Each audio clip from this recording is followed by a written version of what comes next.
நிறைய பேருக்கு தெரியும், நான் சொல்லணும்னு அவசியம் இல்லை. இப்படி ஒரு பிளஷர் உங்களுக்கு வேற எந்த வேலையிலுமே கிடைக்காது. நீங்க காலையில ஒரு 6 மணி இல்ல 5:30 மணிக்கு உங்களுக்கு ஒரு ப்ரொடக்ஷன் மேனேஜர் கால் பண்ணி, சார் வண்டி வந்துருச்சு சார் சொல்லுவாங்க, எந்திரிச்சுக்கோங்க சார் சொல்லுவாங்க, வண்டி வந்துருச்சும்பாங்க, வண்டி வந்து வெயிட் பண்ணிட்டு இருக்கும்பாங்க, உங்களுக்கு அம்பாசிடர் வேண்டாம், உங்களுக்கு நான் இனோவா அனுப்பியிருக்கேன்னு சொல்லுவாங்க.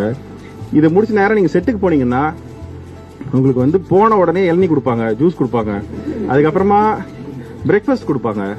அதை முடிச்ச உடனே ஷார்ட்டுக்கு நீங்க என்ன பண்ண போறோம் நம்ம போய் சொன்னா, அதை நவுத்துக்கன்னு சொன்னா 100 பேர் போய் நவுத்துவாங்க. சரிங்களா? இது ஏன் இந்த கலர்ல இருக்கு, நான் இந்த கலரா சொன்னேன் அப்படி சொன்னா உடனே அது நம்ம என்ன கலர் சொன்னமோ அதை எடுத்து வந்துருவாங்க. இது மாதிரி நீங்க ஒரு பெரிய நடிகர் இருக்காரு, நீங்க அதுல ஓடி போங்க அப்படி சொன்னா எந்த கேள்வியும் கேட்க ஓடி போவார். இல்ல நான் இது தப்பா சொல்லல, அவர் வேலைக்கு சின்சியரா இருக்காரு, அதை நம்ம தப்பா யூஸ் பண்ண மாட்டோம்னு அவருக்கு தெரியறதுனால அதை பண்றாரு. இது நீங்க வேற ஏதாவது தொழில பண்ண முடியுமா? நீங்க வந்து மினிமம் காசு வச்சுட்டு ஒரு படத்தை